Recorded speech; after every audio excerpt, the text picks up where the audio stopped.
नमस्कार प्यारे विद्यार्थियों, वेरी गुड मॉर्निंग। बहुत बहुत स्वागत है आपका आपके संस्थान के यूट्यूब चैनल पर।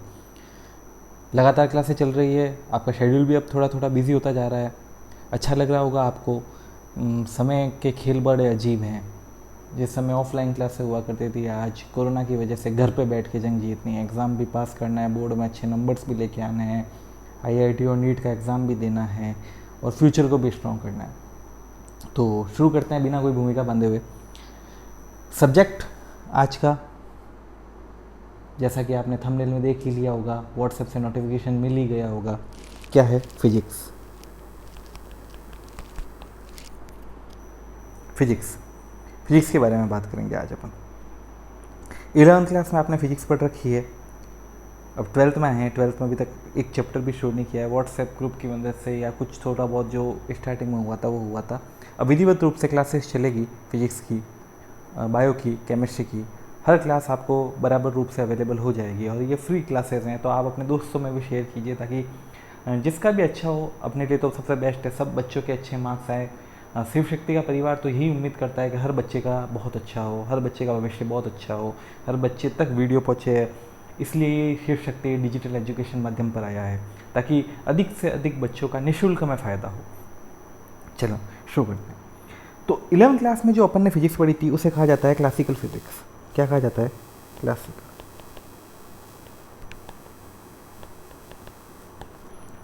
अब जो अपन फिजिक्स पढ़ेंगे उसे कहा जाता है मॉडर्न फिजिक्स।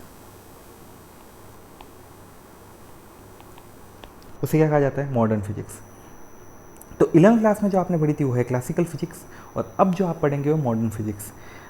हिंदी मीडियम के बच्चे फिर बोलेंगे सर वर्ड, वो भूल जाएंगे कि 11th क्लास में फर्स्ट पेपर में कहीं ना कहीं लिख रखा था फिजिक्स के अंदर, तो उसका नाम था चिर सम्मत भौतिकी, और ये है आधुनिक भौतिकी। ये जो फिजिक्स है वो 1900 से पहले वाली है, और ये जो फिजिक्स है वो 1900 के बाद वाली है। क्लियर है दोनों बातें? ये जो फिजिक्स है वो 1900 से पहले वाली है और ये बाद वाली है। तो ये कोई एग्ज़ाम के लिए इंपॉर्टेंट होता नहीं है। थ्योरी फिजिक्स में अगर इंपॉर्टेंट होने लग जाएगी तो बात ही खत्म हो जाएगी। फिजिक्स एकमात्र समझने वाला सब्जेक्ट है, ठीक है ना? तो शुरू करते हैं। फिजिक्स में सिलेबस के अकॉर्डिंग शुरू करते हैं। आपके सिलेबस में पहले चैप्टर का नाम दे रखा है शायद विद्युत क्षेत्र, इलेक्ट्रिक फील्ड। कॉमनली शुरू करते हैं अपन, मैं आपको बताता रहूँगा क्या कौन सा चैप्टर कब आ रहा है कब नहीं आ रहा है। लंबा चैप्टर है, बहुत बड़ा पोर्शन देखेंगे ना तो बहुत बड़ा पोर्शन है। तो शुरुआत करते हैं अपने टॉपिक से। आज जो अपन शुरू करने जा रहे हैं वो है इलेक्ट्रोस्टैटिक्स। क्या है? Electrostatics.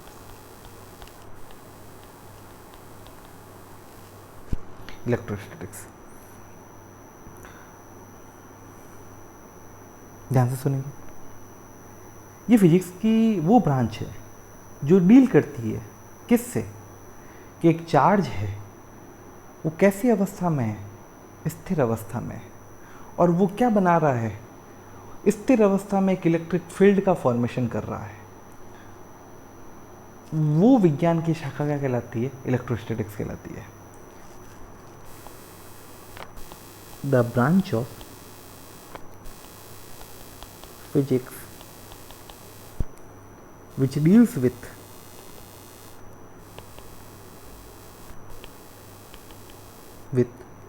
electric effect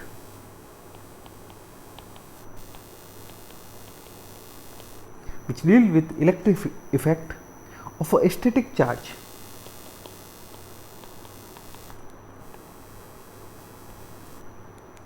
is called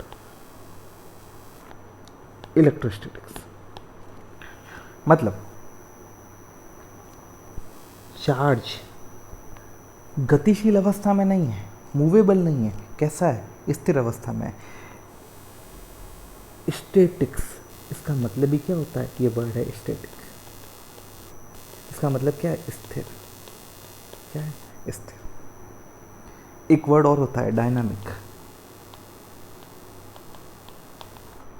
इसका मतलब क्या है? वो गतिशील है, वो गतिज है, ठीक है ना? वो डायनामिक कंडीशन में है, वो गतिशील कंडीशन में है।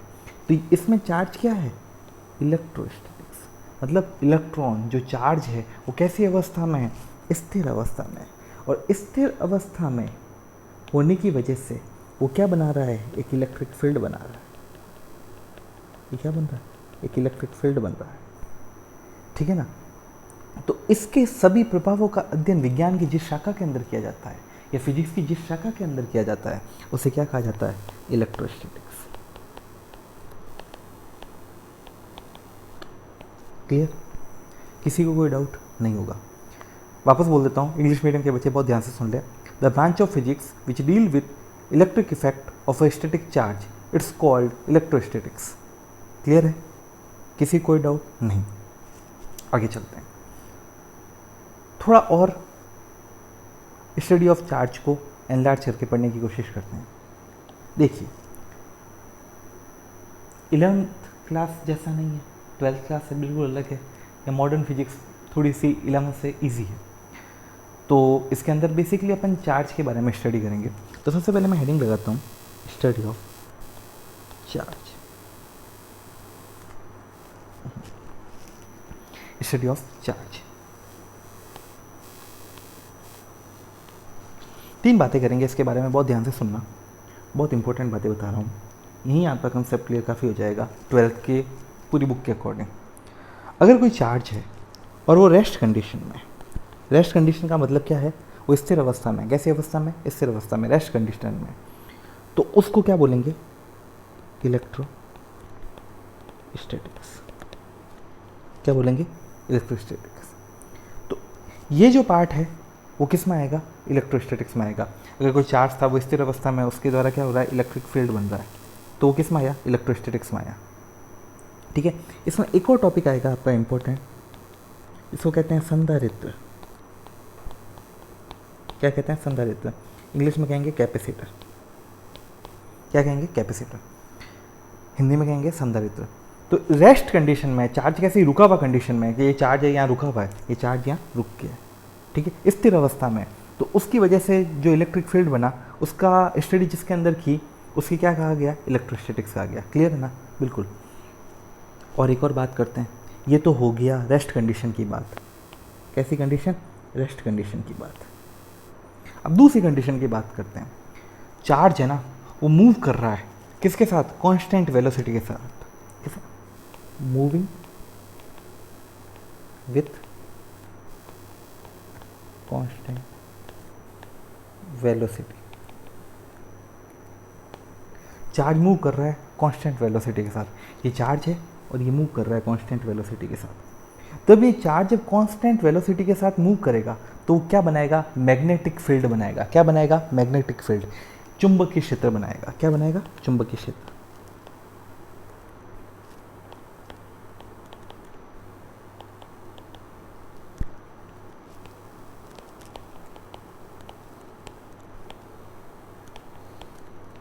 क्या बनाएगा, चुंबकीय क्षेत्र बनाएगा। तो इसके अंदर अपन क्या पढ़ेंगे, जब चार्ज स्थिर है तो उसकी जो स्टडी होगी वो इलेक्ट्रोस्टैटिक्स में हो जाएगी। फिर इलेक्ट्रोस्टैटिक्स वाले सारे चैप्टर खत्म हो जाएंगे, फिर चार्ज क्या को अपन मूव करवाएंगे, फिर मैग्नेटिक वाले चैप्टर शुरू हो जाएंगे, तब अपन मैग्नेटिक फील्ड पढ़ेंगे। और क्या पढ़ेंगे, करंट इलेक्ट्रिसिटी पढ़ेंगे। क्या पढ़ेंगे, करंट इलेक्ट्रिसिटी।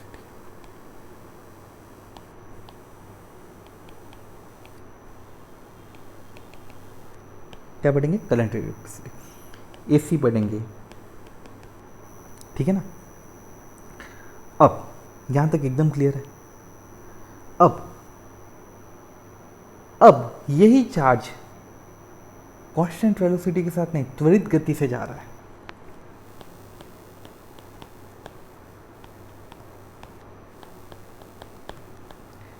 मतलब एक्सीलरेटेड, ये किसकी कंडीशन में, एक्सीलरेटेड कंडीशन में, ठीक है, ये त्वरित गति से जा रहा है, तो ये क्या बनाएगा, इलेक्ट्रोमैग्नेटिक वेव बनाएगा। क्या बनाएगा, इलेक्ट्रोमैग्नेटिक वेव।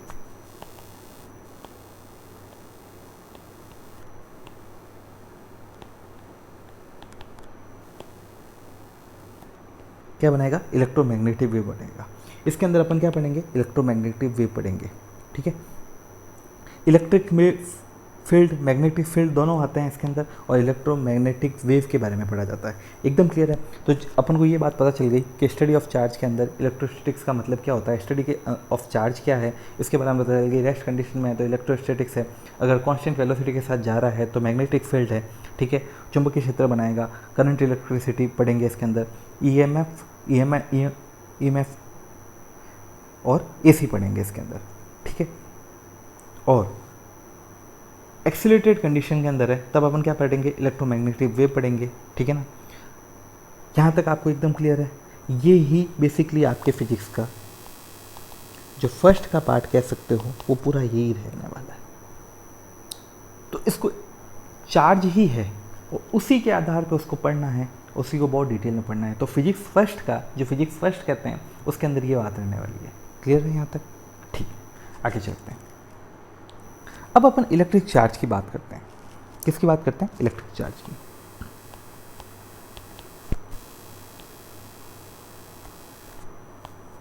हिंदी में कहते हैं विद्युत आवेश।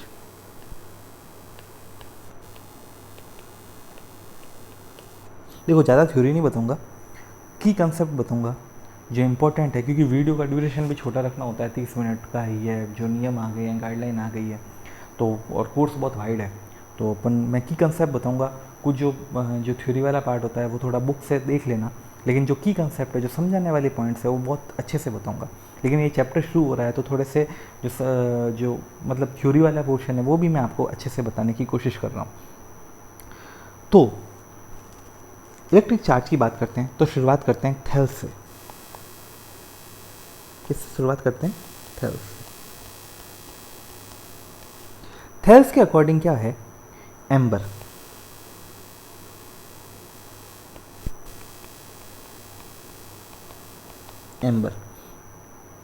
एम्बर को किसी रेशेदार कपड़े से रगड़ा अपन ने, मतलब रेशेदार कपड़ा मान लो किसी ऊन से रगड़ा है, ठीक है ना। तो और फिर एम्बर की छड़ को आप लेके गए, ठीक है। तो एम्बर की छड़ क्या करेगी? छोटे छोटे कागज के टुकड़ों के पास लेके गए आप एम्बर की छड़ को। ये एम्बर की छड़ थी,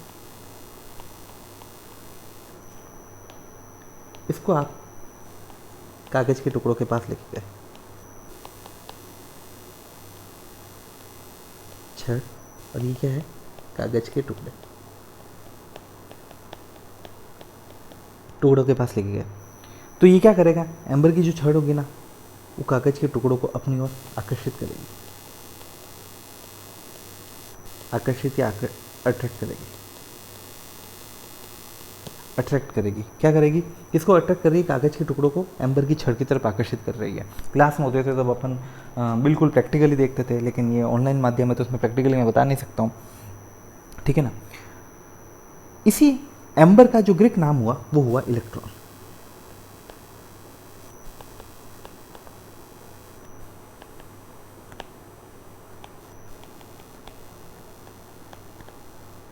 क्या हुआ? इलेक्ट्रॉन। और यहीं से इलेक्ट्रॉन से ही वर्ड आया इलेक्ट्रिसिटी, यहीं से वर्ड आया इलेक्ट्रिसिटी। तो क्लियर हो गया अपन को ये बात कि प्रोसीजर क्या है। ये किसने बताया था? थेलस ने बताया था। किसने बताया था? थेल्स ने, ठीक है। एम्बर की क्या है? छड़ है, किसके? कागज के टुकड़ों के पास लेके गए, तो कागज के टुकड़ों को उसने क्या किया? अट्रैक्ट किया। एम्बर का ग्रीक नाम ही क्या हुआ? इलेक्ट्रॉन हुआ, और वहीं से वर्ड आया इलेक्ट्रिसिटी। तो यहाँ तक आपको एक एक चीज़ अच्छे से क्लियर हो गई होगी, ठीक है। अब अपन ने किसी चीज़ को रगड़ा और ऐसी घटना हुई, तो अपन ने किसी चीज़ को रगड़ा तो उसमें क्या हुआ? एक चार्ज डेवलप हुआ। क्या डेवलप हुआ? आवेश डेवलप हुआ, ठीक है। अब मैं आपसे पूछूं टाइप्स ऑफ चार्ज बताओ आप मेरे को, आवेशों के प्रकार कितने होते हैं? तो आप बताओगे सर आवेशों के दो प्रकार होते हैं, एक तो होता है धनात्मक और एक होता है ऋणात्मक, पॉजिटिव और नेगेटिव। पहले ही बता देता हूँ, फिर एक्सपेरिमेंटल बात बाद में करूँगा। पहले एक बार जो कंसेप्ट है वो बता देता हूँ। देखिए, समान समान को प्रतिकर्षित करता है। अगर ये प्लस चार्ज है और ये प्लस चार्ज है, ठीक है, तो ये दोनों एक दूसरे को क्या करेंगे? प्रतिकर्षित करेंगे। क्या करेंगे? प्रतिकर्षित करेंगे। और समान असमान को क्या करेंगे? आकर्षित करेंगे। ठीक है, तो क्लियर बात समझ में आ गई कि जो समान समान है वो एक दूसरे को क्या करेंगे, प्रतिकर्षित करेंगे। प्लस प्लस या माइनस माइनस, ये जो दोनों कंडीशन है वो एक दूसरे को क्या करेंगे, प्रतिकर्षित करेंगे। मतलब ये भी प्लस चार्ज था और पास में एक और प्लस चार्ज लेके आ गए, तो वहाँ क्या होगा, क्या होगा, प्रतिकर्षण होगा। क्या होगा, प्रतिकर्षण होगा। और ये प्लस चार्ज था और ये माइनस चार्ज था, तो यहाँ क्या होगा, आकर्षण होगा। तो ये तो हो गया की कंसेप्ट, ये तो हो गया की कंसेप्ट जो अपन को पता होना चाहिए कि क्या हो रहा है। अगर समान आवेश है तो प्रतिकर्षण, और असमान आवेश है तो आकर्षण होगा। क्लियर ना। तो समान समान को क्या करता है, प्रतिकर्षित करता है, समान असमान को क्या करेगा, आकर्षित करेगा। ये एकदम क्लियर हो जाना चाहिए। उसके बाद वो जो एक एक्सपेरिमेंट है उसके अंदर ये बताया हुआ है कि क्या होता है कि कांच की एक छड़ है, ठीक है ना, कांच की एक छड़ को आपने रेशम के कपड़े से रगड़ा और दूसरे कांच की छड़ उसको भी रेशम के कपड़े से रगड़ा। अब आप दोनों छड़ को एक दूसरे के पास लेके आए, ठीक है ना। ये कांच की एक छड़ थी मान के चलिए, और ये भी एक कांच की छड़ है। दोनों को आपने किससे रगड़ा, रेशम के कपड़े से रगड़ा, और दोनों को एक दूसरे के पास लेके आए।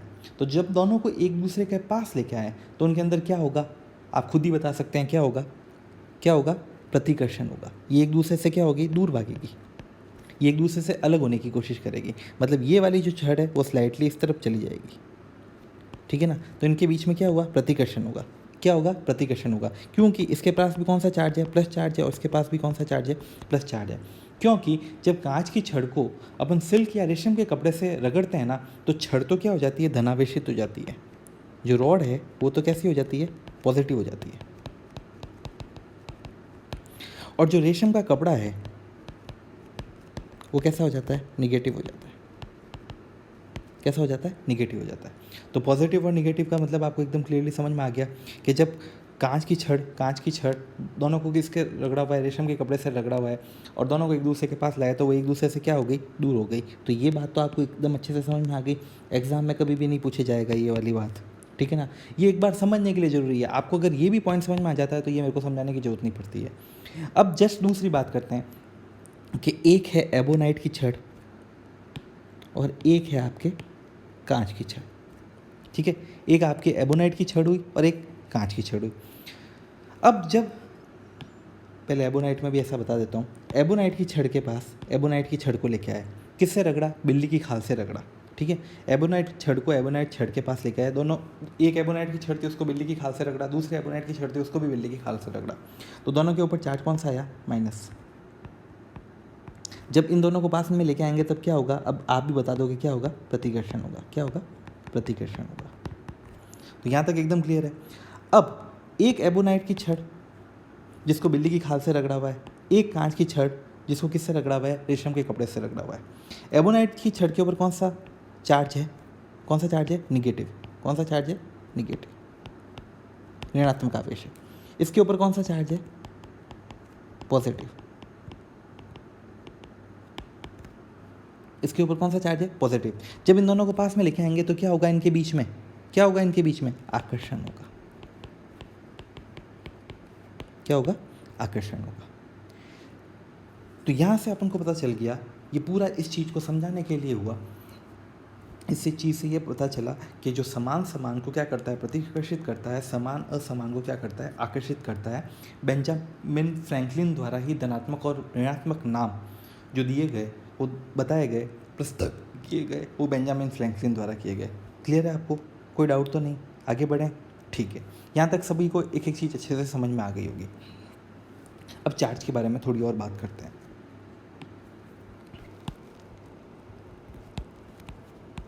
आवेश, शुरू करते हैं। अगर मैं आपसे इसका मात्रक पूछूं तो क्या होगा, कूलाम। क्या होगा, कूलाम।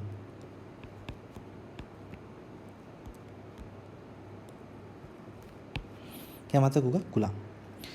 अगर आपसे मैं विद्युत धारा का मात्रक पूछूं तो क्या होगा, एम्पियर। क्या होगा, एम्पियर होगा। अगर मैं आपसे इसका CGS में मात्रक पूछूं तो आप मेरे को बताओगे स्टेट कूलाम। दूसरा नाम क्या है, फ्रैंकलिन। ठीक है, क्लियर है यहाँ तक? अगर ये किस में है, अगर आपसे ये पूछे तो आप बताओगे ये कौन सी यूनिट है, एसआई यूनिट, एसआई में मात्रक है।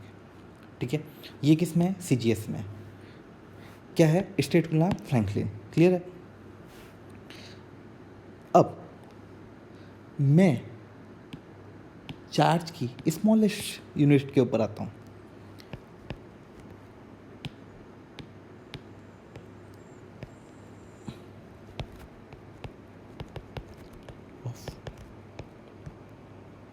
Charge, smallest unit of charge के ऊपर आता हूँ।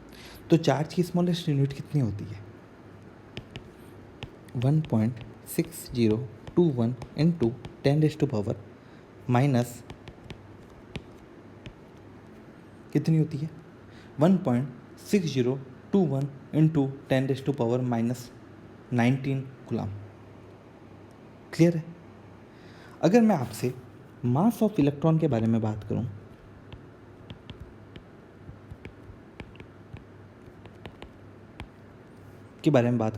तो वो होता है 9.1 10⁻⁻31। अगर मैं मास ऑफ प्रोटॉन के बारे में बात करूं तो वो होता है 1.67 10⁻⁻22। बात एकदम क्लियर है? तो अपन को यहाँ क्या क्या पता चला, एक तो जो चार्ज है, आवेश का मात्रक क्या है, गुलाम है, और कौन सा मात्रक है, एसआई मात्रक है। अगर मैं आपसे पूछूं कि इसका सीजीएस मात्रक कौन सा है, तो आप बताएंगे स्टेट गुलाम है। अगर मैं आपसे पूछूं कि इसकी स्मॉलेस्ट यूनिट क्या होती है चार्ज की, तो चार्ज की स्मॉलेस्ट यूनिट के बारे में आप बताओगे इलेक्ट्रॉन है, जिसका चार्ज कितना है, 1.6021 इंटू 10⁻⁻19 है। अगर मैं आपसे मास ऑफ इलेक्ट्रॉन पूछूं तो आप मेरे को बताओगे 9.1 इंटू 10⁻31। ठीक है, अगर मास ऑफ प्रोटॉन पूछूं तो आप बताओगे 1.67 इंटू 10⁻⁻22। तो यहाँ तक मेरे को लगता है आपको एक एक चीज़ एकदम क्लियर हो चुकी होगी। ठीक है ना? तो यहाँ तक एक एक चीज़ आपकी क्लियर है। अब मैं आपसे और कुछ बातें करता हूँ। ठीक है ना? गुलाम एक बहुत बड़ा मात्रक है। ठीक है ना? अतः अपन क्या करते हैं कि आवेश को कुछ छोटे छोटे मात्रकों में भी व्यक्त कर सकते हैं। कैसे, बता देता हूँ। ये है माइक्रो गुलाम। अगर माइक्रो गुलाम की बात करूँगा तो होगा 10⁻⁻6 गुलाम। कितना होगा, 10⁻⁻6 गुलाम। नैनो गुलाम 10⁻⁻9 गुलाम। पिको गुलाम की बात करूँ तो 10⁻⁻12 गुलाम। क्लियर है? किसी कोई डाउट नहीं? डाउट वाली बात ही नहीं, इजी है बिल्कुल। विद्युत धारा का मात्रक क्या होता है, एम्पियर होता है। ठीक है, गुलाम बहुत बड़ा मात्रक है, तो छोटे मात्रकों में व्यक्त करना हो तो माइक्रो, नैनो और पिको जी आ गए। Nano, nano car, nano word यहीं से लिया था, बहुत छोटी कार, सबसे छोटी कार, इसको सोच के लिया था। ठीक है ना? पिको 10⁻⁻12। तो यहाँ तक आपका मुझे लगता है बहुत अच्छे से क्लियर हो चुका होगा। ESU के बारे में बात करूँगा, कल बताऊँगा आपको ESU के बारे में। तो क्लास के साथ रेगुलरली आप जुड़े रहें। कल जो आवेशों की गुणधर्म है, प्रॉपर्टीज़ ऑफ चार्ज है, उसके बारे में बहुत डिटेल क्लास होगी। तो आज जितना पढ़ाया है वो आप उसको नोट डाउन कर लें, उसको समझने की कोशिश करें। आगे चल के क्लास में समझाने के ऊपर बहुत ज़्यादा जोर रहेगा, इसलिए पूर्ण तरह से आप तैयार रहें। ठीक है ना? तो बहुत बहुत धन्यवाद, और चैनल के साथ जुड़े रहें और लगातार वीडियो देखें, विधिवत रूप से नोट्स बनाएं। न्यूमेरिकल्स, क्वेश्चन, थ्योरेटिकल एस्पेक्ट सारा कवर होगा। ठीक है ना? तो आप लगातार जुड़े रहिए। बहुत बहुत धन्यवाद।